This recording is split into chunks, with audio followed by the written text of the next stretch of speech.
กันฝ่าฟันอดทนและเชื่อใจจนมาวันนี้ความผูกพันรวมสองเราให้เป็นหนึ่งเดียวกันเกิดเป็นความรักที่ดีที่ยิ่งใหญ่ต่อจากวันนี้ขอสัญญาคนคนนี้จะรักเธอหมดใจขอบคุณพระเยซูขอบคุณที่ทรงให้เราคู่กันเธอคือของขวัญล้ำค่าที่พระองค์มอบให้มาอยากให้ทั้งสองเรา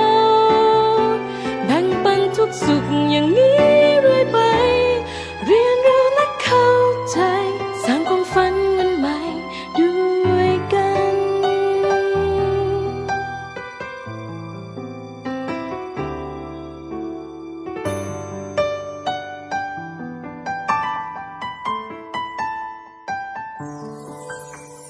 ผ่า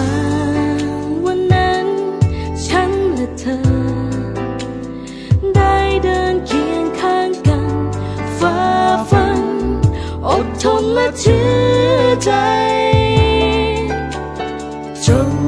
มาวันนี้ความผูกพันรวมสองเราให้เป็นหนึ่งเดียวกันเกิดเป็นความรักที่ดีที่ยิ่งใหญ่ต่อจากวันนี้ขอสัญญาคนคนนี้จะรักเธอหมดใจขอบคุณพระเยซูขอบคุณที่ทรงให้เราคู่กันเธอคือของขวัญล้ำค่าที่พระองค์มอบให้มาอยากให้ทั้งสองเราแบ่งปันทุกสุขอย่างนี้เรื่อยไปเรียนรู้และเข้าใจสร้างความฝันวันใหม่ด้วยกันการเวลาจะแปลหมุนเวียนหันเปลี่